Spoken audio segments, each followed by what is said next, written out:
Hello, David. Here we are for our 18th episode of No Art, No 18, Life. and we're on that. Oh, that's excellent, excellent. Well, I will conduct it, you know. It's Okay. Conducting. Martin Cannon, the teacher, said, if you can't conduct it, you can't play it. Interesting. Yeah. Meaning that one should take a piano piece aside. And really learn to conduct it, I think so. And would the conducting be the idea of having someone else play for you and then one conducts the pianist? Mm-hmm. Well, I don't know, whatever, you can, do it in many several different ways, but it is always, in fact, I don't understand why I don't see people not being moved by the music enough.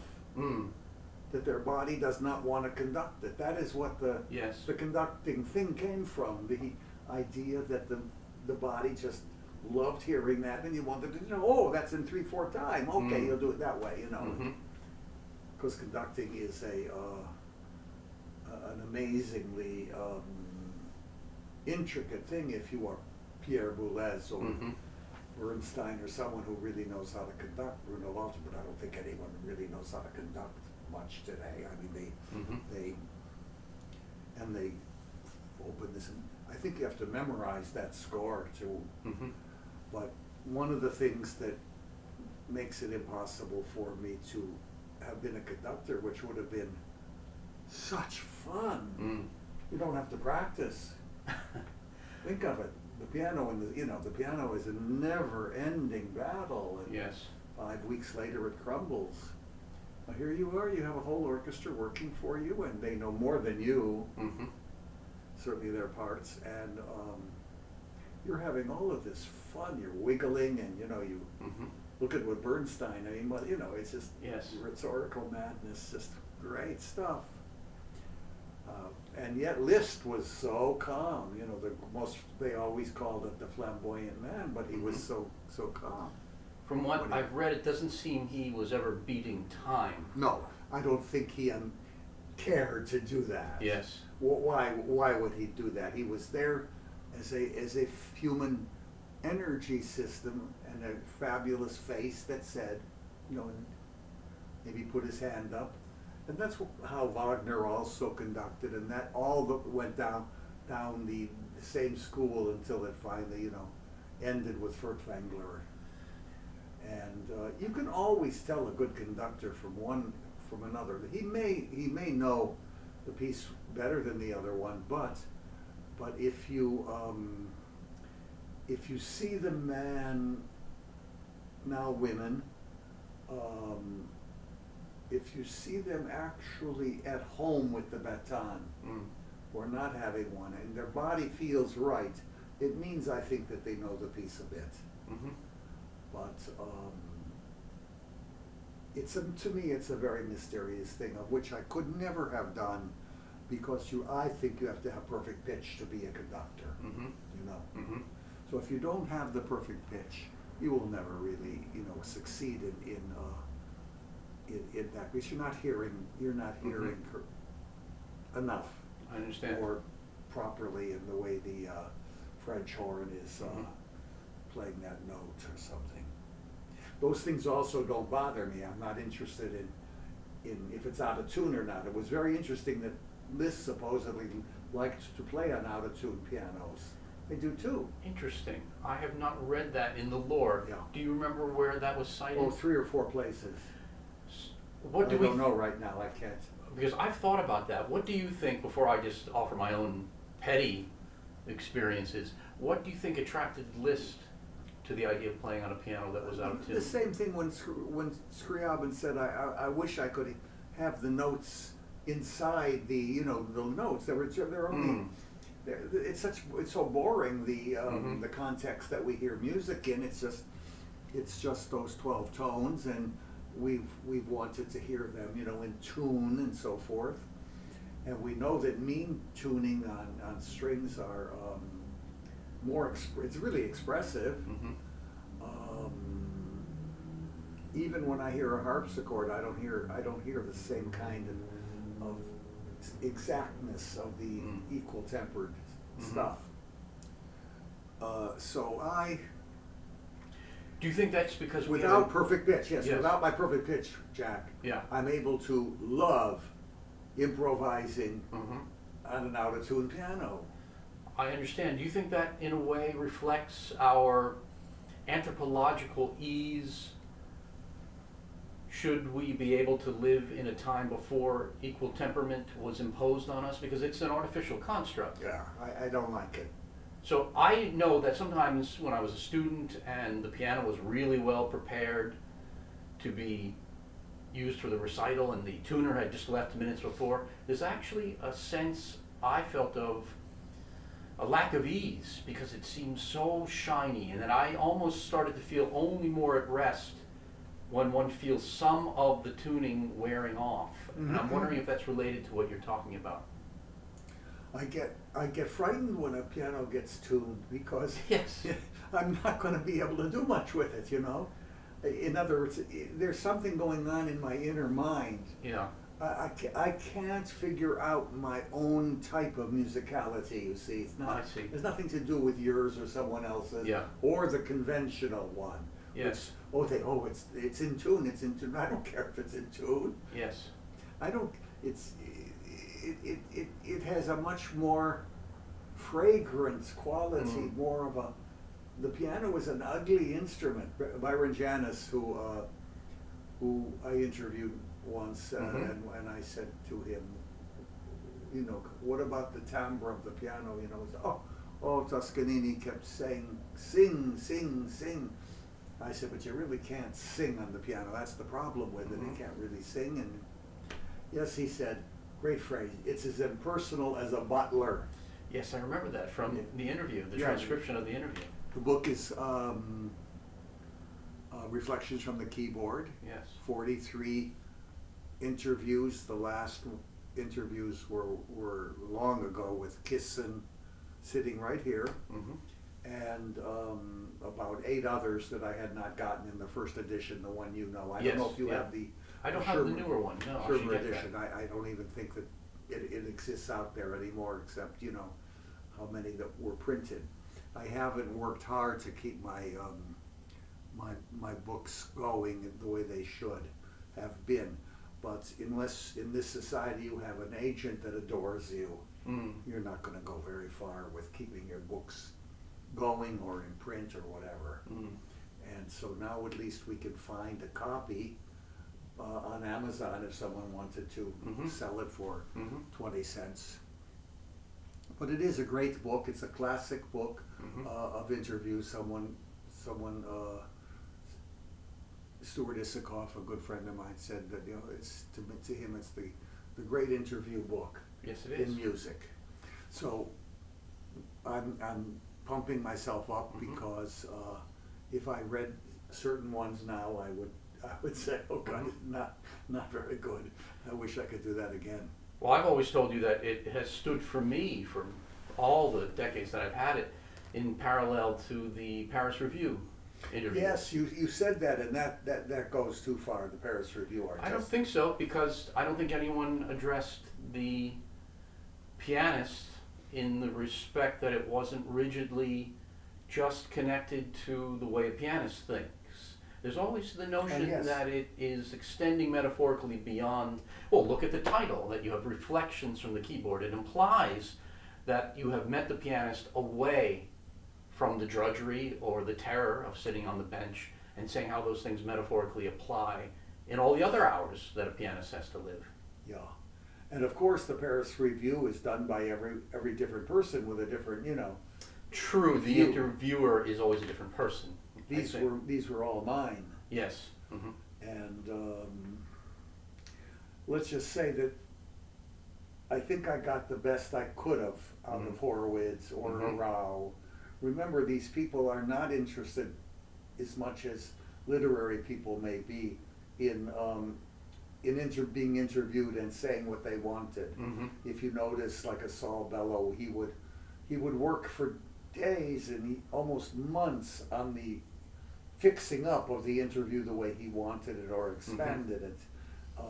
He saw it as something you know, permanent, as literary people do. But mine, I wanted to get also in the programs that were as important to me as the interviewing was the fact that, you know, these are pianists, and I wanted to characterize their personalities by their playing as well. Mm-hmm.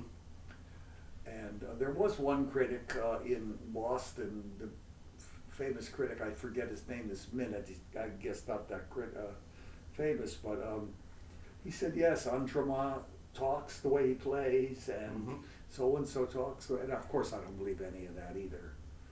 It's interesting as I think about the book, and you mention how pianists may not have been as interested in the final result of what they say in the interview, perhaps as a literary man, but the one that stands out in the Reflections from the Keyboard is the one interview that you even say could not be conducted voice to voice, which is Gould's answers to you, which are epistolary. Who? Glenn Gould's. Oh, Glenn Gould. That's, You remember you asked short questions, then the answer is very, very long, and you said that it was written to you by hand. Yeah. And of course, I imagine those answers were heavily redacted. He cared what he sounded like. That's the impression I got from Well, those. he had 30 or 100 questions that I sent him, Yeah. and it was the last year of his life. Mm-hmm. And he answered 3, Mm-hmm. of which I think he made up the question itself. Yes.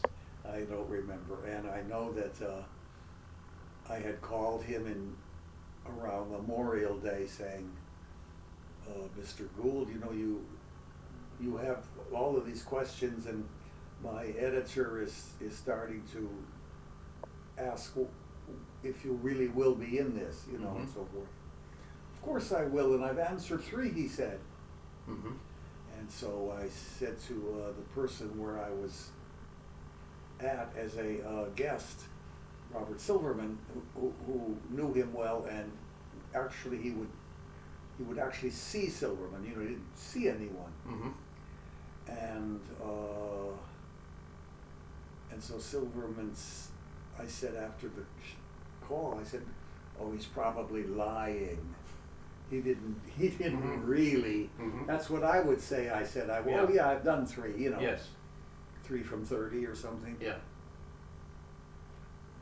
And indeed, Silverman got so mad at me. He said, Glenn never lied in his life. Mm-hmm. Oh, there was a whole morality there too. Yes. Mm-hmm. He was quite a person. Mm-hmm. Wouldn't kill the fish, as we said last week. He'd Yes. come up there with the Mm-hmm. motor thing in Lake Ontario. But now I want to go to something that we also talked about last week, and I brought up, and of which you know, I think a great deal. And we talked about certain books of the Civil War that you brought me one today that you know is you consider very important, and I want to just go toward this Civil War material again, because you want to read some things and you want to maybe say a few words. Sure. Right now, because it's a topic we started last week, and I said that, you know, we will. It's a really panoramic war. My God, not only on a tremendous scale of physical ground Mm-hmm. in an emerging America which didn't have 50 states and had territories, and it had Indians. It was a very complex place. Yes. And I want you to start where you feel like explaining some things about that war. Well, the 2 things that come to mind, first is the remarkable notion that we started today with the idea of out-of-tune pianos. And how, if I may say, a kind of artistic bigot will superficially thinks his companion will agree with him if he first assesses something based upon very superficial, rigid parameters, like a piano having to be absolutely in tune, whereas there's a rich set of ambiguities that are tropes on top of the canon of the work if we are open to them. And as wonderful as or as dreadful, or even horrific as the war itself is, what I think we were talking about last week is the legacy of it as a literature. And to me, that's its great influence. It's how it influenced me to think in terms of ambiguities through a particular art, and I mean in this case prose. And you and I over the years, and you've helped me a great deal, think about how much compromise happens when one art is yoked to another. And we talked about Copeland's Lincoln portrait last week. Yes. I thought that was a very important little bit about the prelude being, real music. Yes, and it's wonderful, and I loved the piece when I first came to it in high school, and it was also yoked to my love of starting to read about the American past. And however, when I would think about it, I always thought it was remarkable, as we said, that it, to a degree, comes to a screeching halt when the speaker has to enter. It says, and the only analogy I can think of is if one owned a wagon. Wouldn't it seem at first ideal if you owned a wonderful thoroughbred and also a tremendously powerful ox? You would think to yourself, they would be tremendously workable if I paired them in the traces. But of course, the thoroughbred's speed can never be seen because he's hooked to the ox, and the ox now has the liability of this horse. Yeah, so can't be a real ox. No, so arts really seem to be maybe at their best when they are only what they are in solitude. And so in terms of reading prose, and if prose can be said to have ambiguities that can be expressed only in their own way, I would say I owe to the literature of the Civil War, from real great prose artists expressing the ability to express ambiguities. Now, in the political correctness of today, I think a lot of young people will miss what those ambiguities are, lest they feel that they're risking the impression that they let go of the notion that they have an absolutely pure notion of the idea of being free from any kind of racial interpretation that has an ambiguity to it. And I'm going to risk saying that when Reconstruction marched in, there was no solution really in place to replace a lot of the subtleties that were there, that the language of a Faulkner as a prose artist was willing to address. And in terms of the ambiguity of the mechanics of English, I'm going to read two passages that address these two ambiguities that I think are the principal legacies of the war. One being a racial ambiguity, and the other a notion of political theory. And both, I think, these passages trace back, if I can take the risk of guessing this to be true, I'm going to read a bit from Faulkner, then a bit from Shelby Foote. Faulkner is, of course, an example going to be a fiction, and the Shelby Foote will be from his final large narrative history of the Civil War, which is nonfiction. But both are very artful. And the first is a book that I've cherished since I was a young man, called The Unvanquished of Faulkner. And in a way, I think even he called it a boy's book, not meaning it was for children, but it was about children during the war and the way a child would see those things innocently. And what's, I think, wonderful in English is the ambiguity that can be expressed in terms of the midway between ideas with the prefix un. It's a wonderful prefix that we have in language, and hence the term or the title itself, Unvanquished. It obviously doesn't imply that it's going to be about a winner or a loser. It's something in the wonderful middle.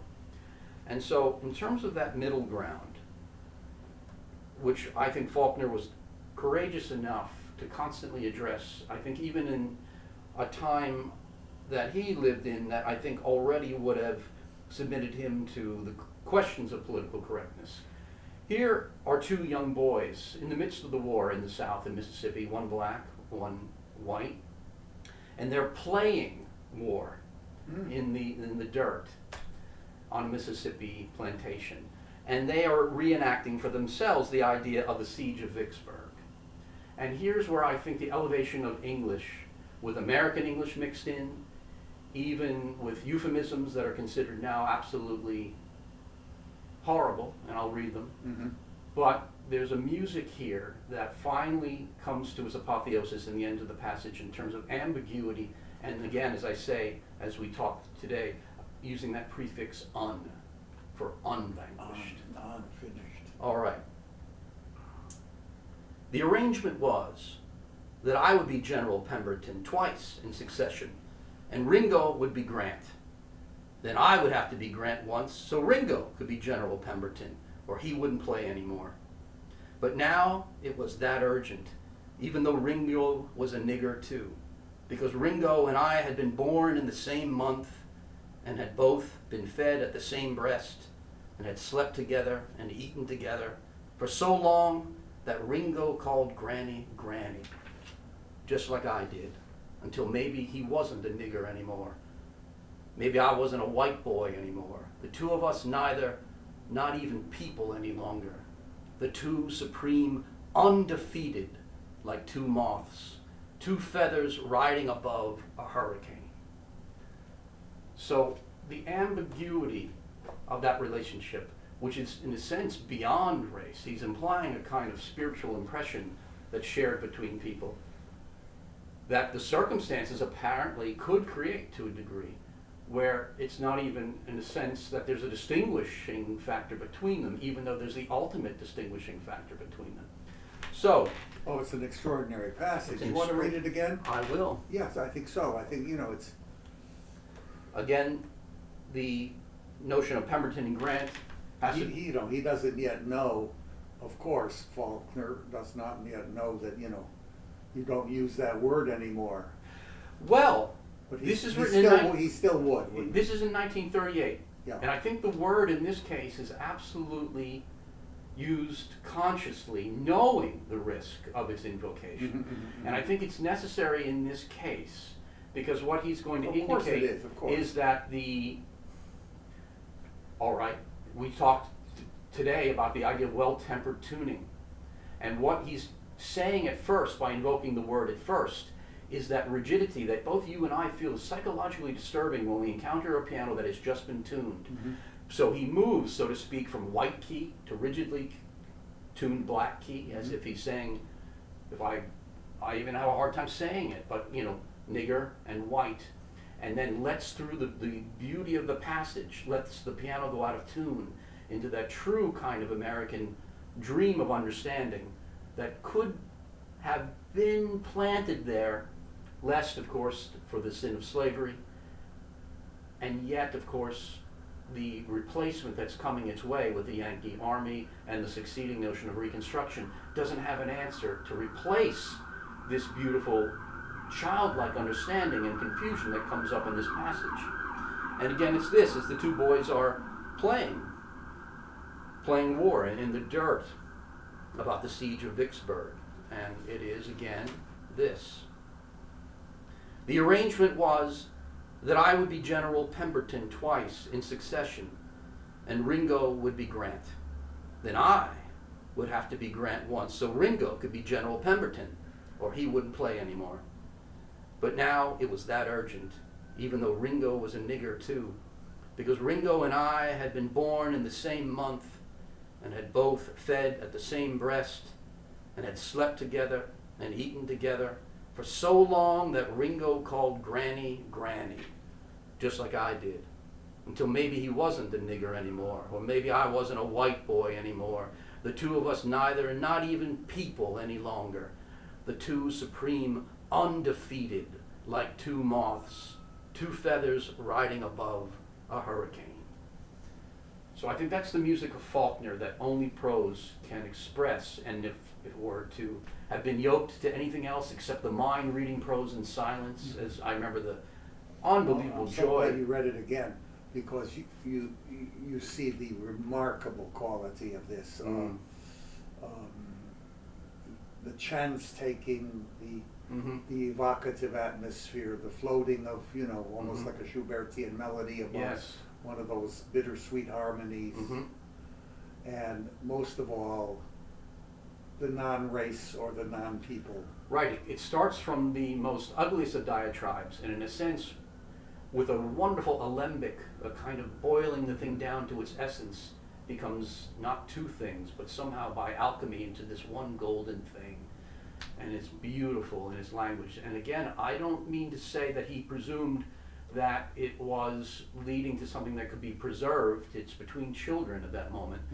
And it's also with the understanding that there's this lack of ease in terms of how all of that has come to be. And the book explores that in so many subtle ways. But I don't know that Faulkner maybe considered this part of his strongest work in his canon, but I've always been really attracted to the Unvanquished. Now, in terms of, if I would say the other great ambiguity of the war, which is the notion of asking then the question of political theory. And of course, the inspiration for asking the question is infinitely regrettable. I mean, the inspiration was protecting, we imagine, principally the institution of slavery. However, the question is still interesting that the South asked about whether or not a political compact has to remain perpetual. Meaning, yes, if we enter a republic and have the notion within that political theory that we answer to the results of an election, well, a good member of the compact agrees, even if it doesn't go his way. But there is an interesting question that is posed. If something doesn't go your way, are you obliged to remain in the compact? Again, the analogy I would be using for this might also be like a marriage, that if something never serves you in the compact, are you obliged to stay? So, I found that this is a glorious 1.5 million words by Shelby Foote. It's a narrative history of the war. I think it's also great. We have talked about biography in our former programs, about the regrettable notion of modern history in terms of its rigid footnoting and endnoting and sublimating perhaps the personality of the author, restricting him from taking a personal risk of synthesis, which requires ultimately that even a biographer be a poet. It's absolutely necessary. So, after getting through these glorious 1.5 million words of this narrative history of the war that Shelby Foote wrote, I came across this passage that examines in the light of ambiguity Jefferson Davis, who becomes the kind of shadowy hero of this book. And this is from the last section of the work called Lucifer in Starlight. And as I mentioned to you, it's titled Lucifer in Starlight, Lucifer the last in section Starlight, of this yes. tremendous endeavor of 3 volumes by, what's his first name? Shelby Foote. Spell the last name? Foote is the last name. Okay, so this is a book that you would Very much so. highly recommend, because you've talked about it many times. Yes, and I think it probably may suffer the risk of falling into shadow now again, because of what we talk about, the strange fashion of the rigid footnote culture and the sublimation of the poetic biographer being permitted to occasionally, or maybe a lot, invest his own personal synthesis into something. And because this section is called Lucifer in Starlight, it's not only an allusion, I believe, to Jefferson Davis as we imagine the Lucifer character, but if we really look at Lucifer in terms of the abstract notion of the biblical concept, not so much as a devil in a silly story, but as a symbol of someone or a character that wanted to explore self-rule, that self-rule was the ultimate prize. And if we look at the American system, we think of the Puritans as ultimately having thrown the Pope over their shoulder, and then the Founding Fathers going further than that with the idea of any kind of regal oversight. And then, of course, we've talked in the past about the importance of Moby Dick. Then we have the notion that perhaps we even go further than that in the American experiment, with an Ahab, of course, bringing even the Creator to judgment for the wounds that man suffers.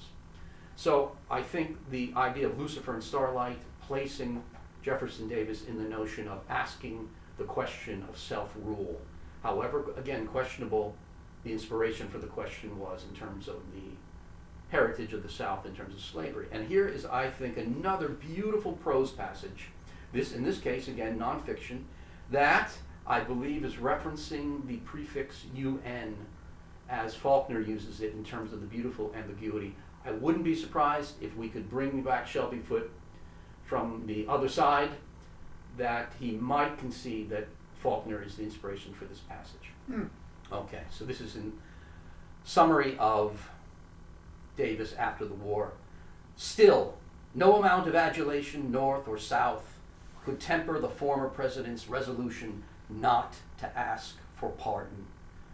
Not even pleas from his home state legislature that he do so in order to be returned to his old seat in the U.S. Senate. He did, however, agree to come to Jackson in March 1884 for a ceremony staged to honor him as the embodied history of the South. Standing in the high-ceilinged Capitol chamber where he had stood just over 2 decades ago, near the midpoint of the war, and told the assembled dignitaries, "Our people have only to be true to themselves to behold the Confederate flag among the recognized nations of the earth." He spoke now much as he had then. "It has been said that I should apply to the United States for a pardon, but repentance must precede the right of pardon, and I have not repented. Remembering as I must all which has been suffered, all which has been lost, disappointed hopes and crushed aspirations, yet I deliberately say, if it were all to do over again, I would again do just as I did in 1861. His hearers caught their breath at this, then applauded with all their might the fallen leader who represented almost alone the undefeat of which they boasted from stumps across the land. Now and for years to come, unforgiving, he was unforgiven, and he preferred it so for their sake and his own." So I know that's, in a nonfiction historic work, a lot of the synthesis of a poetic mind. It's a kind of risk that I don't think biographers take very much anymore. Number one is the intensity of the prose. Yes. Number two, you almost inevitably get a new sense, if you never had a sense of Jefferson Davis. Here's a man that, is not going to repent, and what he is saying is, because many times I've said, well, why would all of those Confederate soldiers continue under such drudge, such difficulty, and keep this war going against the great industrial might of the North?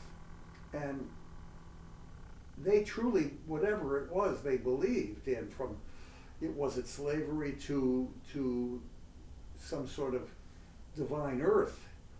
They must have indeed wanted to fight till the end. I mean, this is a rare civil war. It is. And David, the final thing I might add about this, and I don't know if it's a sacrilege to do it, because I often feel that someone has to work through large books like this to reap that satisfaction of coming to the end themselves, but I might risk reading the very last lines. Everyone will be very happy that you do. Okay. Because, yes, this Jefferson Davis is a very, very interesting figure. And it has to do, again, I would say, he should be bothering everyone always. To a degree, because what it does in a literary sense, and by literary I don't mean the diversion of literature, I mean the idea of it as a tool that can inform our ability to always be in the present, weighing the idea of the unresolved, to be able to live under tension. And it's character that he leaves us with under tension. The 3 books begin with lines about him, and they end with him. And I know from my own very inadequate studies in graduate school of the Goldberg variations, and having to get through the performance on the platform for one of my degree recitals, and having the indignity of playing the tape back, as I've told you, and I can hear that someone's snoring during the performance, I will still say that one of the great glories of the piece is reaching the initial aria again. And that silent moment, thinking, even if I've not rendered the piece as well as even I can, what a moment to come to the beginning again, the da capo moment. Right. And this book has a kind of da capo ambiguity, I think, for all Americans. And so I'm going to read that last passage, and it ends again with Lucifer, so to speak, in starlight. And I don't know of anything quite like it. Are they still in print? Yes, one could still get not only these hardbacks, but there is a paperback version that if you went on Amazon. And it's gone. It's still published though. I mean, it's not just on Amazon. You can still buy it in some proverbial bookstore that Yes. Mm-hmm. I think if you went to an Amazon, you could, into a Barnes and Noble, that there are still paperback Really? versions of these. Well, that's good to know. Yeah. So if one makes the effort, and again, I hope I don't ruin it by, giving the last lines, but I'm going to give it because I think. No, don't even think like that. All right. Here are the last lines of this massive 1.5 million words. And I think, again, the result is the gift of ambiguity. Much else was said in the way of praise across the land that day, and still more would be said 4 years later, when his body would be removed to its permanent resting place in Hollywood Cemetery, Richmond, to join his son Joe and others who had died nearby in Virginia. Richmond, to join his son Joe and others who had died in Virginia during the war. Lincoln by now had been a full generation in his Springfield tomb, and all he had said or written would be cherished as an imperishable legacy to the nation, including the words he had spoken in response to a White House serenade on the occasion of his re-election. What has occurred in this case must ever recur in similar cases. Human nature will not change. In any future great national trial, compared with the men of this, we shall have as weak and as strong, as silly and as wise, and as bad and as good. Let us therefore study the incident of this as philosophy to learn wisdom from, and none of them as wrongs to be revenged. Davis could never match that music, or perhaps even catch its tone. His was a different style, though it too had its beauty and its use. As in his response to a recent Beauvoir visitor, a reporter who hoped to leave with something that would help explain to readers the underlying motivation of those crucial years of bloodshed and division. Davis pondered briefly, then replied, "Tell them," he paused as if to sort the words, "tell the world that I only loved America," he said. And that's the way this massive study ends. And the ambiguity of it, I think, always inspires me to return to it, because the notion of being sure about the past is very difficult. So easy to look at it with an imagined eagle eye and seem to know better. But as I said last week, it's the only war, and then it applies to many things where I think it's the only war that would inspire me to imagine in many conflicts that maybe I would have to enlist on both sides, which is the idea of holding an ambiguity in one's mind. So thank you, David, for letting me go down that path, because It's not me to thank. I mean, it's to thank the author here for this wonderful reading you gave, and perhaps we're going to have a revival of interest in the true, or trying to get to more truths about the Civil War. For we have trivialized it so badly, I think now. Mm-hmm. Yes, so simplistic. Someone said, "Oh well, yes, Grant won it." It wasn't so simple. Grant didn't just win it. Well, to me, again, as a study in literature and how a art on its own can best teach the idea of, and it's beautiful to be able to come away with things with unanswered questions. I mean, there's the Ivesian title.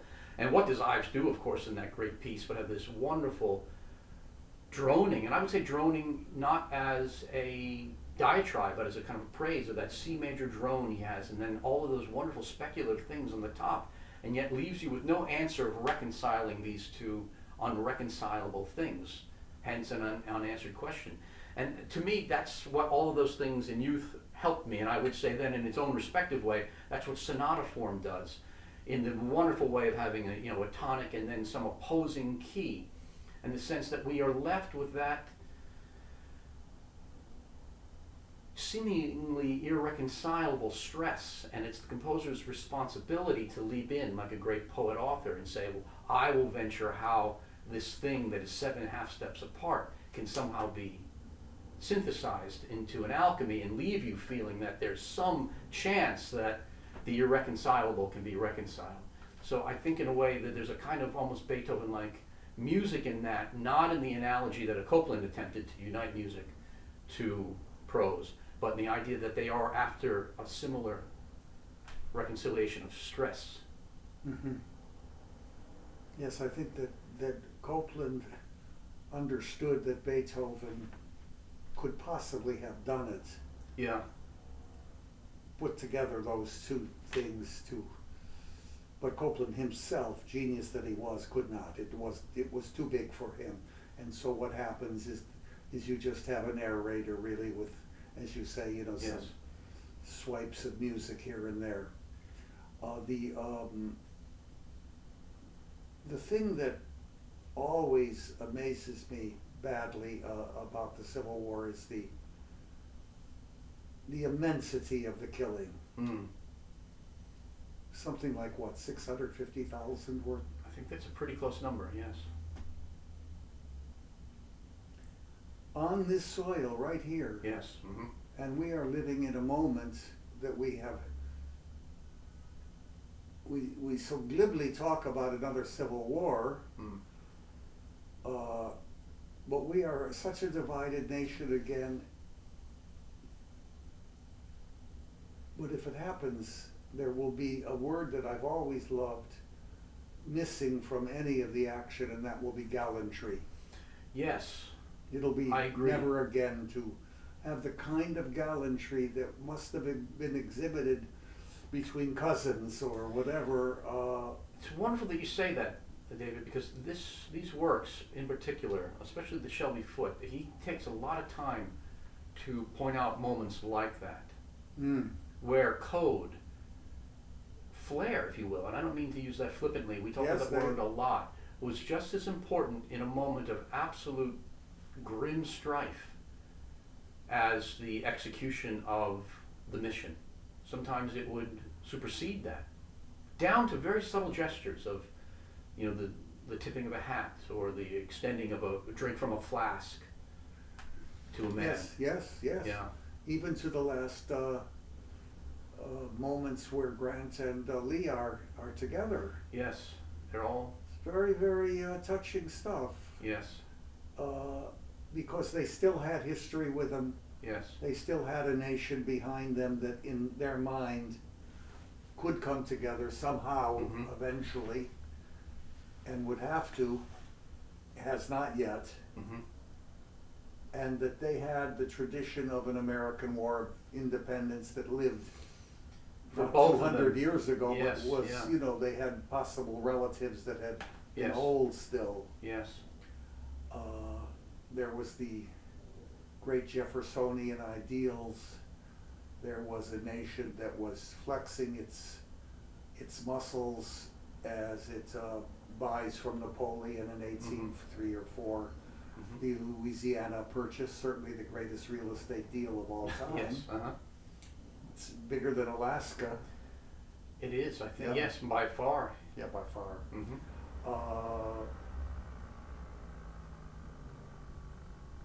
Where we have come down to is rather pathetic as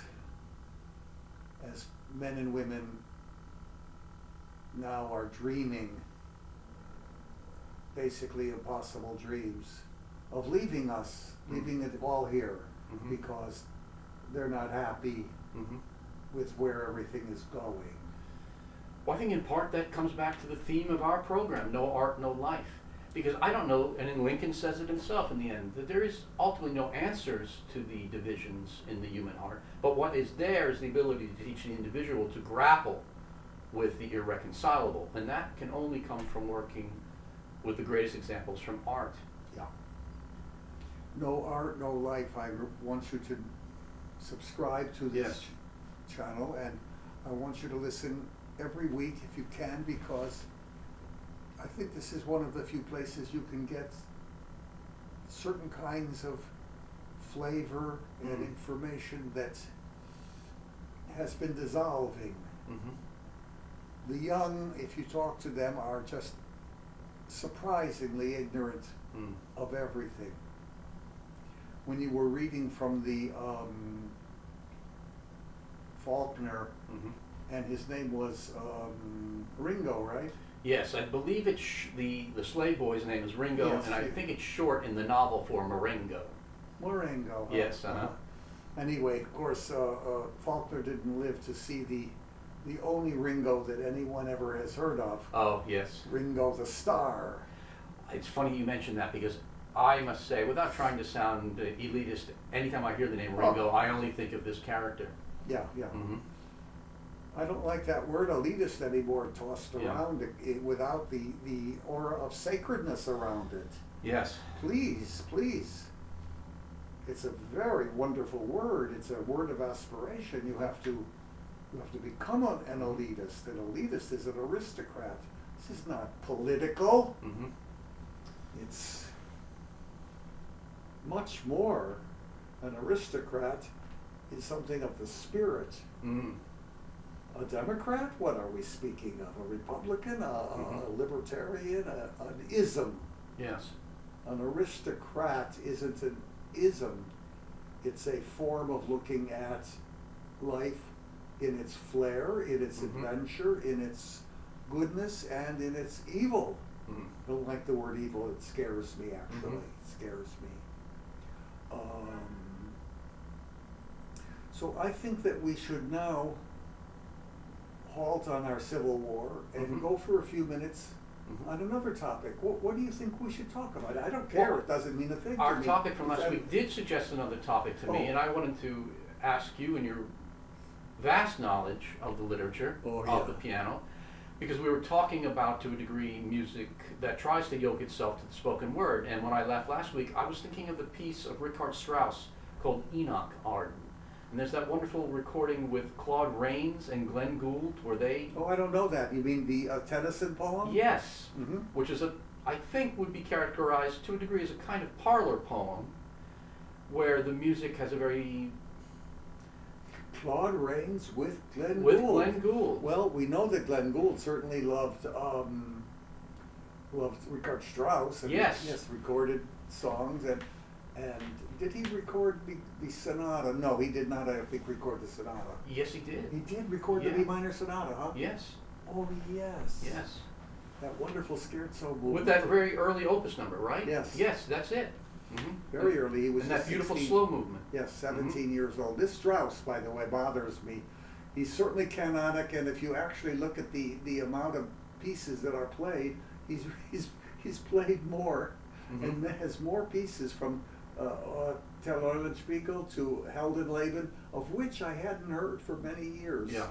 Many years. I remember introduced A Hero's Life, which was like the last great tone poem of the 19th century. Hmm.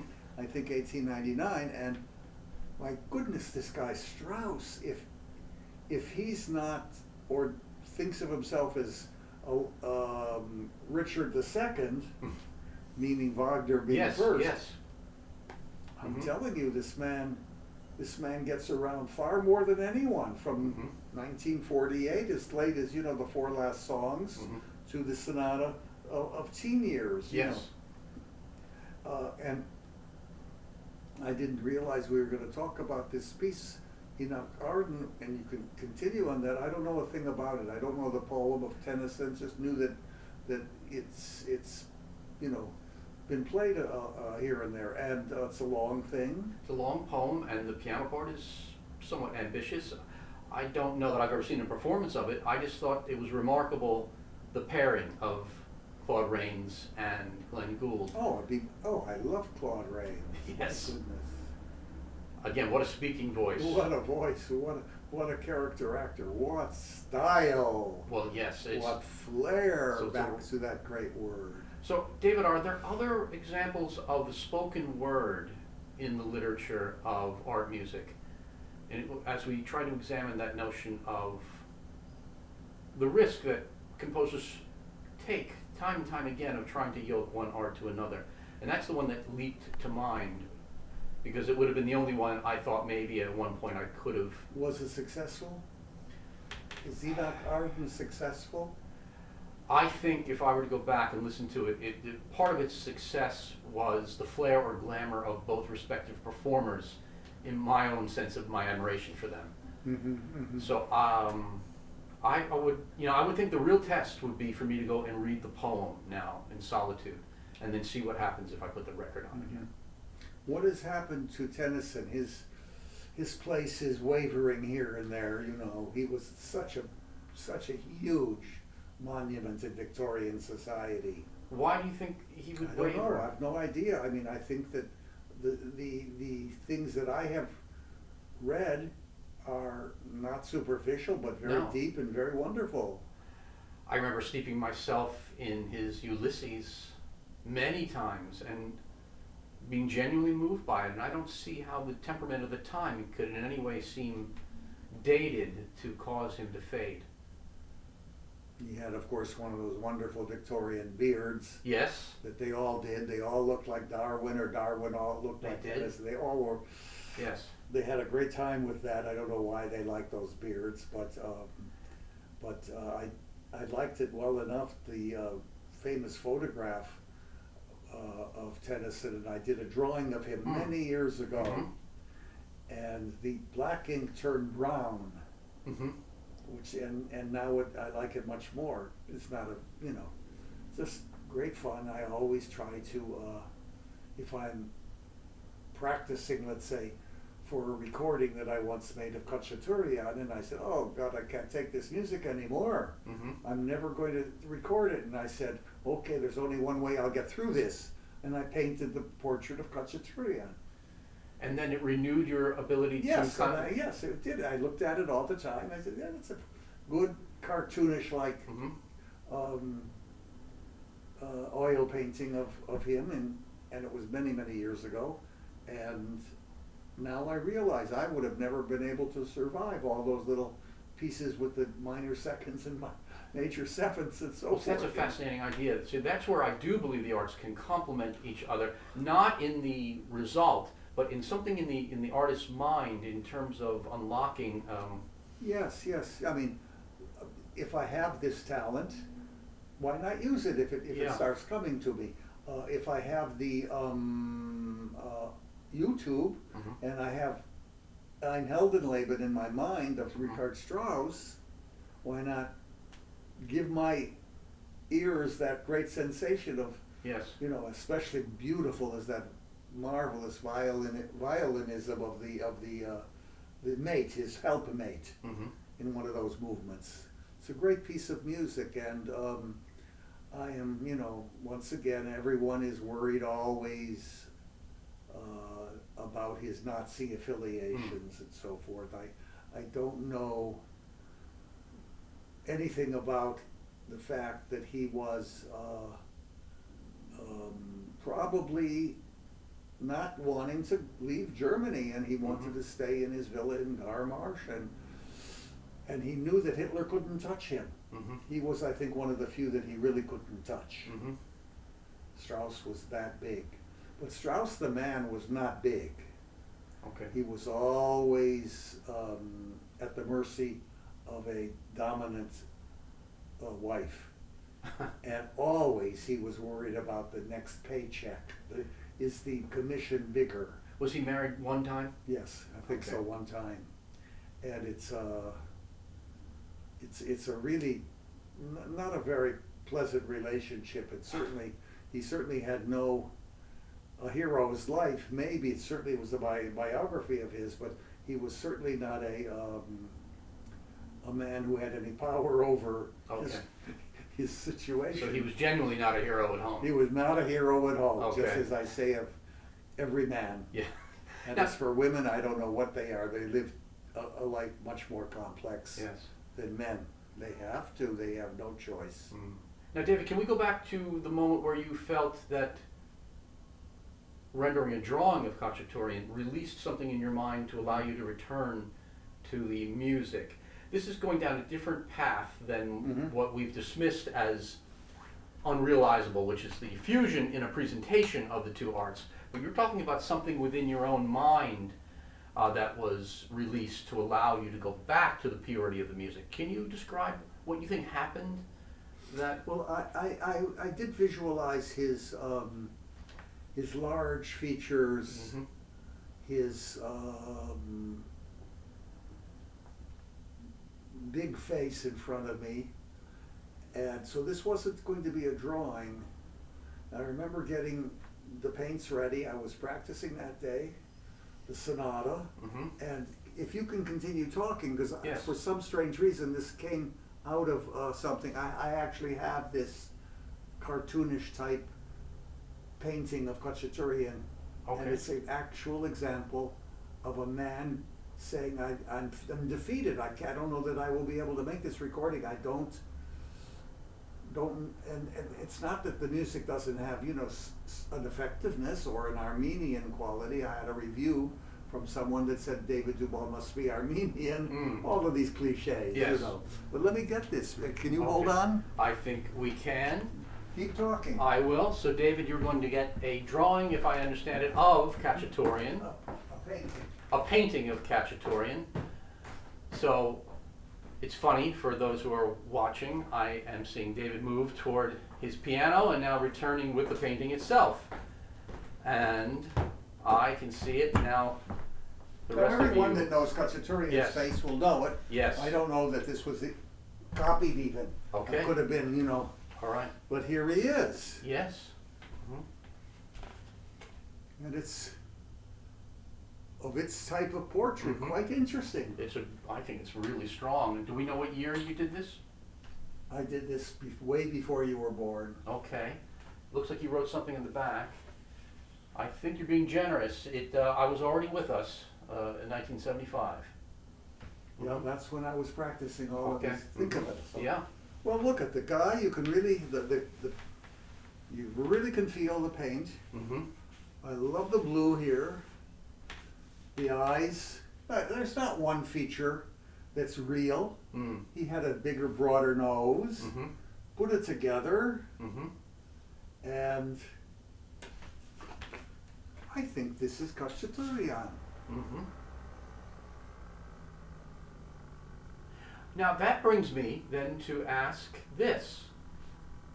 David. Is this coming out well? Oh, or I not? think so. If you go really close to the screen, I think yes. Mm-hmm. Look at him. He's rather alive there, huh? I agree. I always liked him. Mm-hmm. This. I don't hear the recording anymore, ever.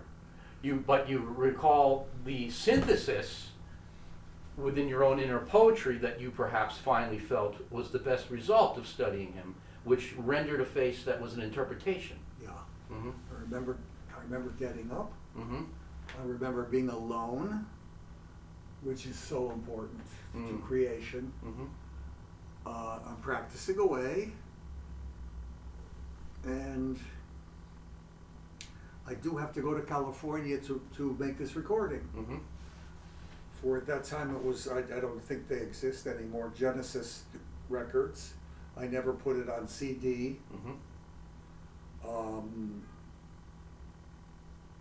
But I remember so well, I had an easel on something like that, but not as good. Mm-hmm. And it was right next to the piano, and I began painting. Mm-hmm. And I don't know if I did it in one day or 2 or 3, Mm-hmm. but I was satisfied with it. Mm. And it released a kind of integrity that I had to fulfill this obligation Mm-hmm. of, within several months, going to record, I think, the sonata, the sonatina, the toccata, Mm-hmm. little dance, and so forth.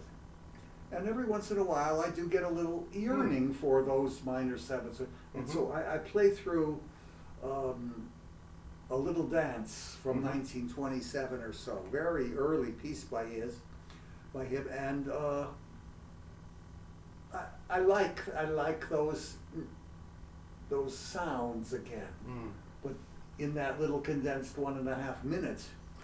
So you don't really feel the desire to return to the sonata. No, the sonata has too many faults. Mm. 3 movements, 26 minutes, too long. Mm-hmm. Second movement, not nearly as beautiful as the great piano concerto, which I love. Mm-hmm. And if you want to hear a great performance of the best performance, well, there's 2 Oistrakh in the violin concerto. Mm-hmm. Tchaikovsky did, believe it or not, the 3rd Symphony. The Second Symphony is a huge work called, I think, The Bells. I think it's his greatest work. It's a little too big. The sonata's too big. And of course, the Ghana Ballet with the saber dance is quite wonderful. And now today, what's most famous is a, Tchaikovskyan type of adagio from his Spartacus. A large scale, pas de deux. What's interesting is he doesn't fit the mold. He gets this idea that he wants to be a composer. He's an Armenian, and he lives far from Moscow, and he doesn't know how to get any training, and he gets on a wagon, so to speak, and he goes all the way to Moscow, and he gets into the conservatory. He doesn't have any knowledge of a piano. He goes to the cello and something else maybe, and studies with the very renowned Nikolai Myaskovsky, the man who wrote 25, 30, or 40 symphonies, and who's, faded away in history, as Khachaturian's, bulk of music also is fading away, because the man had only 5 or 6 ideas, and he exploited them, in a lifetime of music making. So he's not a Shostakovich or a Prokofiev by any means, but he's a nice minor composer, and I like him. It's funny, David, you mentioned Shostakovich, and we often talk about films, and you've talked about how you have systematically noted in your notebooks, I believe, every time you watch a film, how a piano oftentimes is an indispensable, especially in older films, presence in the scene. And I saw a movie with Robert Young, a kind of film noir, with the E major with a Shostakovich recital scene. Oh, I see. Yes, and I don't know if that was the piece. Are we thinking of the same movie? No, this is another movie, because the main issue was 2 people that were disfigured, saw each other as beautiful people, and she synthesized this beauty by playing the E major Etude Opus 10 number 3 of Chopin throughout. I see. Well, in this film, I often find in movies where there's something treacherous, as in those films that have a gangster's moll that's seducing a man, or the guy is able to stray from the straight and narrow because of that reason. Oftentimes there'll be a recital scene where characters that don't want to cross each other will, meaning that they will encounter each other, a man hiding maybe a mistress from his wife, something like that. And I'm wondering if you agree that the piano in old Hollywood, in that respect, seemed to express a degree of conscience. It's as if a kind of godlike figure, a Greek chorus almost, steps in and breaks the fourth wall to suggest something is watching these characters, and there will be a retribution, some kind of almost divine retribution against those who are getting into this melee. And I'm wondering if you ever feel that the presence of the piano in all of these films, even when it's not played, seems to have that overtone. It's an expression of conscience in the setting. I always felt it had some ethical meaning. Yeah. I didn't go into the conscience idea there. Conscience idea could go back all the way to the thousands of people watching the movie who also had piano lessons in their lives, and they have seen the piano and it's not played, and they think of themselves and say, oh my goodness, I didn't practice today. It could go, these things are so deeply entrenched to the in degree the that archetypal, Because yes, we always feel guilty not practicing, and do you think there's a sublimated notion that in showing the piano, we are showing something that has not been answered to? You just hit something so important to me. The idea of these millions of people playing the piano, going each day from childhood on, not necessarily wanting to be musicians in any way, and yet the conditioning was so vast to have music before we have it in every nook and cranny until we're dead from it. Yes. But this was your own way of making music for, generations. And there were lots of pressures, especially on women, Mm-hmm. young girls, to play well Mm-hmm.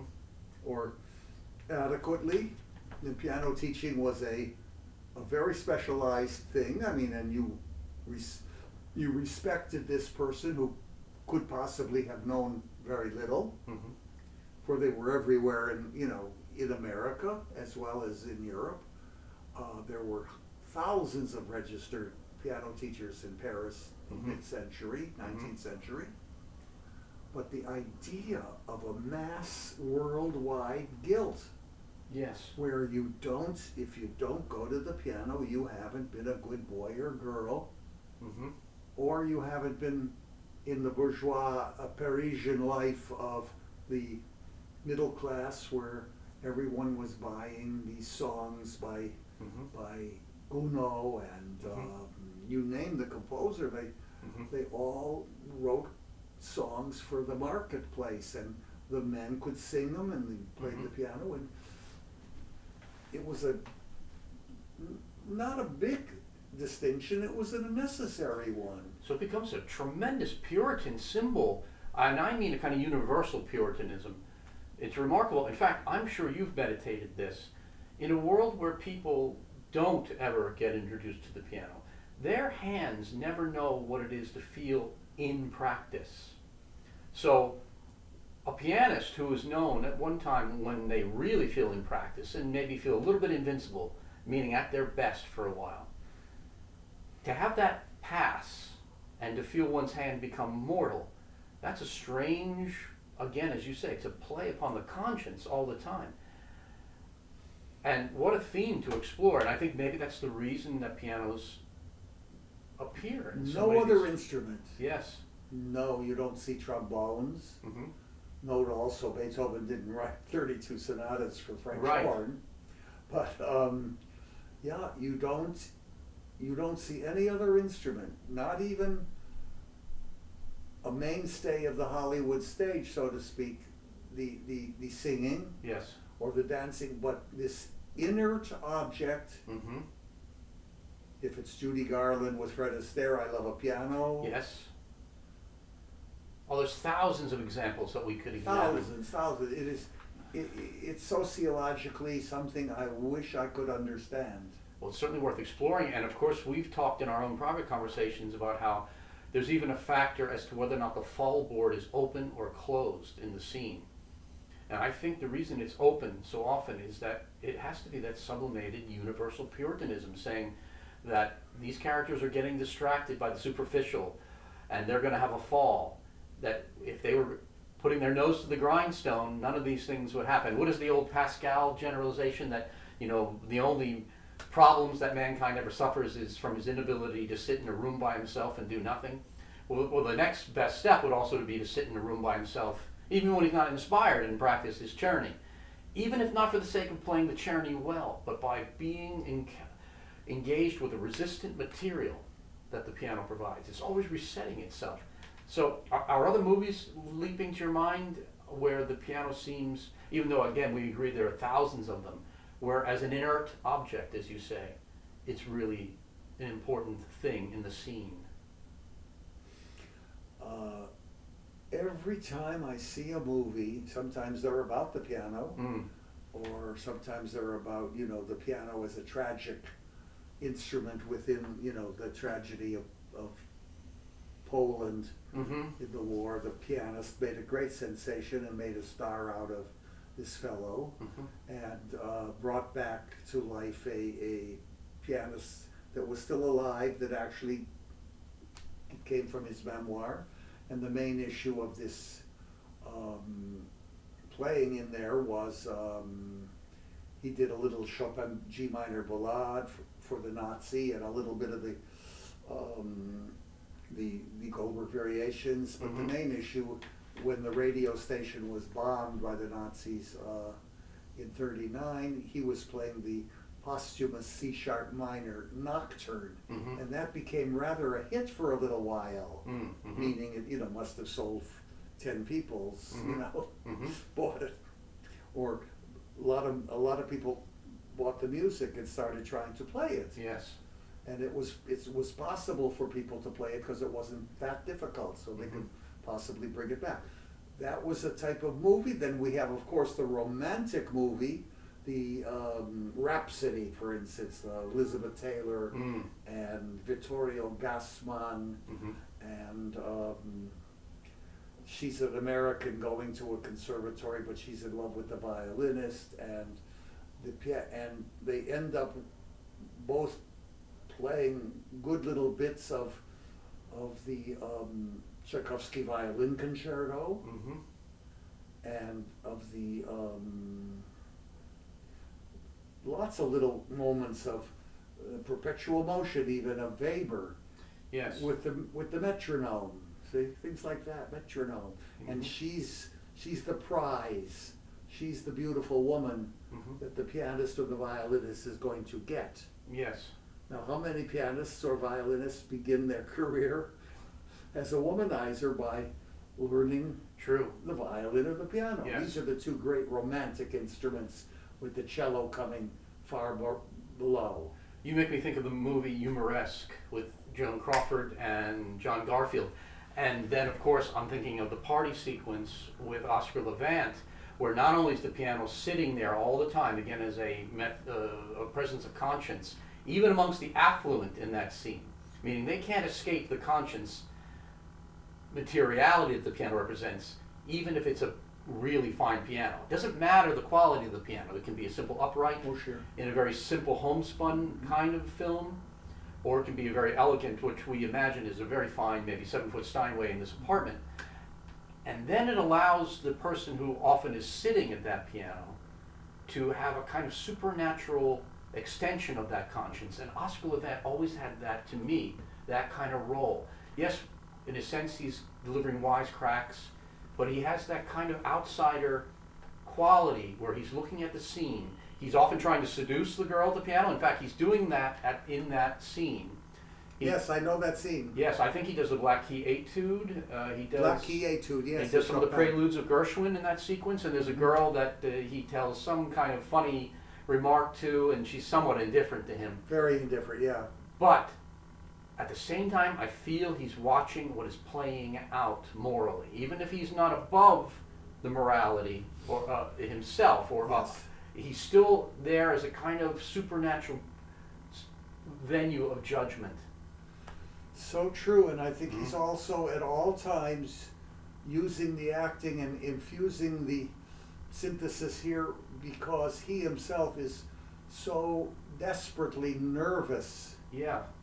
He sees the tradition as so hard on him. He's like a genius without talent, or talent without genius. He can't be George Gershwin and he can't be Horowitz. Well, it's funny because you are paraphrasing that terribly poignant joke that Gershwin presumably said. Yes, You yes. know the line that I'm going to talk Yes, about, yes, go when on. they were going to travel on a train together, and presumably Levant innocently asked when they were distributing the tickets for their car, what's the difference between lower and upper berth? And the response from Gershwin was talent and genius.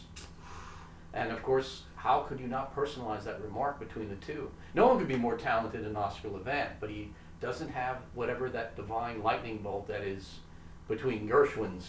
Right, and certainly in his own mind, ears. because he never would be able to give recitals in his life. Really? It was only orchestral appearances? Yeah, he did, playing, things even like as far out as the neglected Anton Rubinstein Yes, I have concerto. that on an Yes, LP, yes. yeah. Oh, he plays very well. Mm-hmm. Not the highest, but always very good. The Tchaikovsky concerto and and the Gershwin pieces, of course, he was famous for. Yes. But when he was making a living in the, let's say, early 50s, I think, he was a big celebrity, but he had management, but they wouldn't sell him as a solo pianist for the whole evening. He had to talk. That's what he was putting together always, and I understand that very well. And then he, at age 55, he gives it up forever. It's too much for him to even give a lecture recital. I say that because this is, of course, one of the absolute most difficult things in the world, is to play on stage Yes. alone with you and the piano. Yes. Yeah. And we should tell our audience, I was also gripped by, there are 3 volumes, I think, of memoirs from Oscar Levant. Mm-hmm, The one title that is coming to me now is, The Unimportance of Being Oscar. Mm-hmm. The other 2 titles are escaping me now, but Memoirs of an Amnesiac, yes, yes. that's another, that's wonderful. But, I mean, do you agree with me? Did those books hold you? Of course. Yes. Because they're authentic. Yes. This is a real man grappling Mhm. with fame, with standards. Yes. I mean, the piano literature is going to haunt anyone that's going to take it seriously. Yes. And it's haunting till the end of your life, because you may have actually mastered as a 9-year-old a little piece. You didn't go on with your Mhm. piano, but you're still going to play it Yes. wherever you see a piano. Yeah. It's fantastic. And then, of course, the piano is object of conscience or supernatural observation. Also, of course, haunts almost every Western. And it goes back to where we began today. Those pianos, by obligation, in terms of bringing the mythic understanding to the American watching them, but I think almost everyone on the planet would feel this obligation is there. That piano has to be out of tune. In the bar room, the saloon, when Wyatt Earp walks in and there's someone playing some kind of Stephen Foster song in the background, that piano can't be in perfect, well-tempered tune. No, there hadn't been a tuner there in that little dusty town for, you know, 5 years, who knows? No, it's a fantastic subject, and I'm gonna try to see if you can remember what Emerson said about the piano. You know, It's fine. I don't know. Emerson is very puritanical about music. There's almost very little reference from him. but he did have a good feeling about, you know, that the piano would be moving with the pioneers. Yes, I think there is a remark. There's a great remark. Yes. And I use it, and I can't remember it right now. How, you know, it'll the piano will end up in a little log cabin. That's right. That it's one of the things that will Yeah. appear first. You know, where there's a hunger Yeah. for culture. It'll go over the Ohio River with horses and everything else. You know. But I will. Yeah. Yes. But I will say that, you know, Emerson then makes me think of Ives, and of course in the 3rd movement of the Concord Sonata, what is so remarkable is when you have a piece that is obviously composed as a high sonata meant to be played on a 9-foot Steinway, but the 3rd movement, though played on a concert instrument, is meant to, at the same time, to be invoking the timbre of a child playing on a small spinet at home, which I think is a tremendous layering for the person who's aware of what's happening. So in other words, it's concert music meant to invoke the amateur. And I guess we could imagine in the Debussy etudes he's doing that to a degree when he alludes to the Hanon. Doesn't he do that in one of the etudes? Who does? Debussy, doesn't he allude to one of the Hanon early studies very briefly? Oh yes, in one of his child's suite. Yes, I'm sorry. Yeah. The children's suite. I think and also the etudes, the charity. Yeah, I meant sure. Yes, the first yes. etude. Yeah.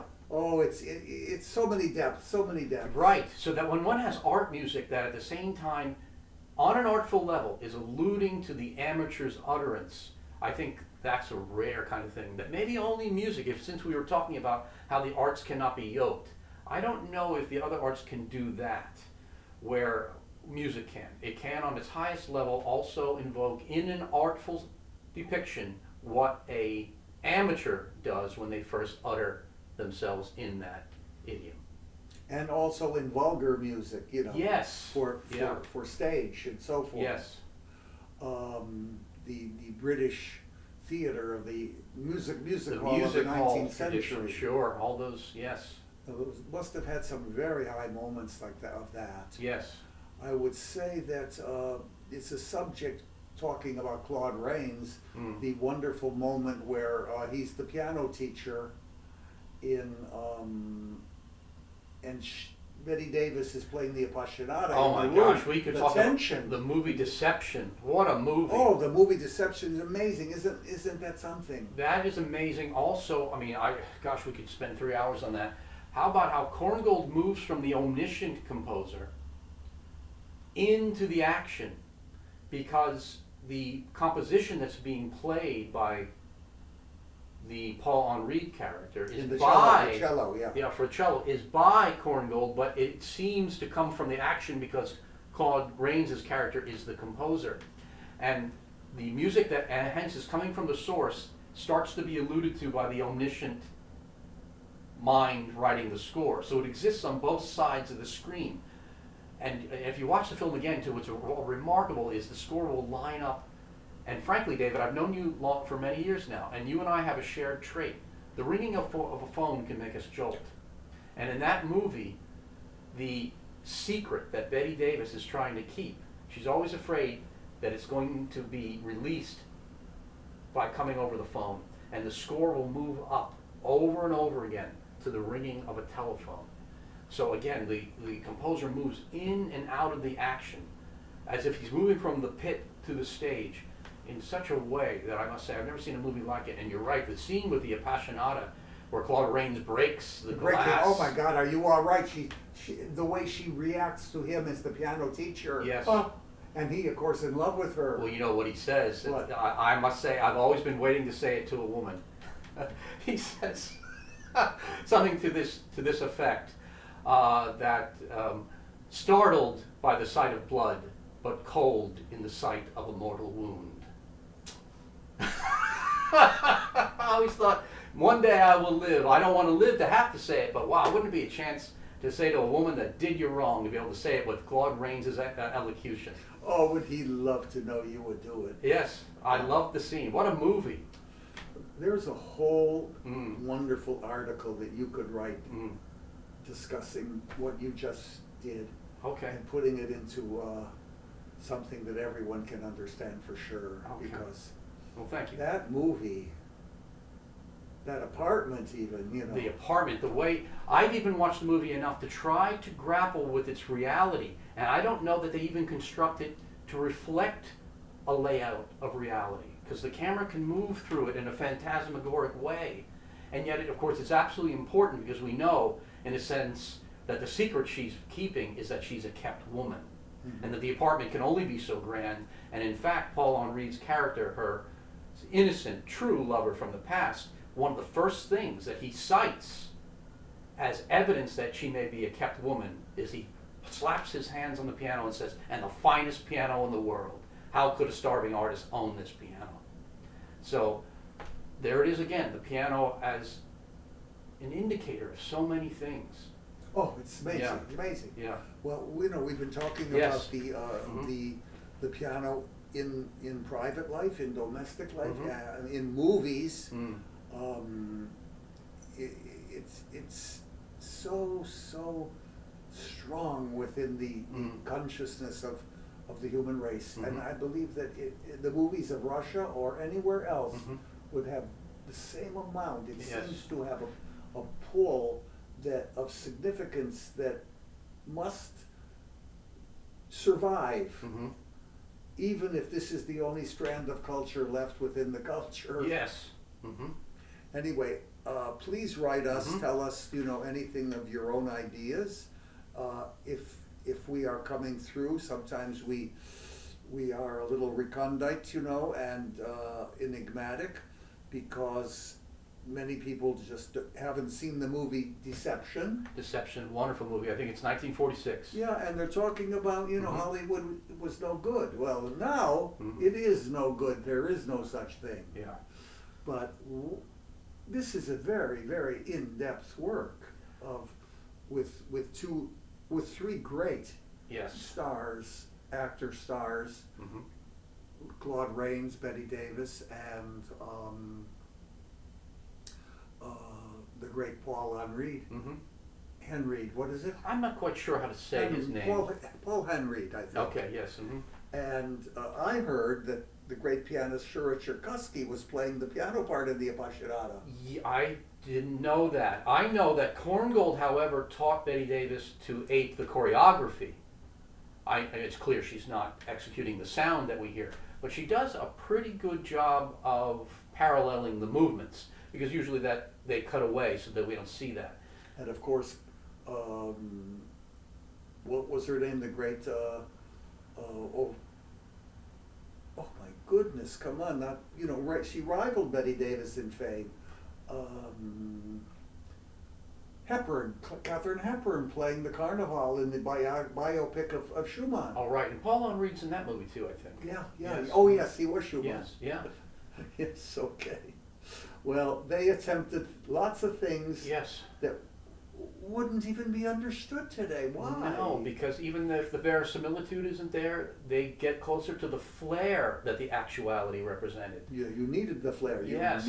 It didn't matter if this is not Schumann, the real father, the way Yes. they portrayed it. It was flair level. Yes, David, and that you hit upon the movie Deception. That is a movie that truly I could almost watch every week. It's Structurally a yes, masterpiece. It's a masterpiece. The restaurant scene Mm. is magnificent. The whole movie's magnificent. Was he murdered by him? Well, Well, I don't want to tell our no, audience let's who's not. never seen it. Get it tonight. Yes, Thank us later. Okay. And start practicing the Appassionata, Opus 57, Yes. in F minor. Thank you, David. Great to be with you again. Great to be with you, David. And thank you so much for listening. This is David Duval, and I'm Jack Cole. we're ready to go. Okay. Thank you, David.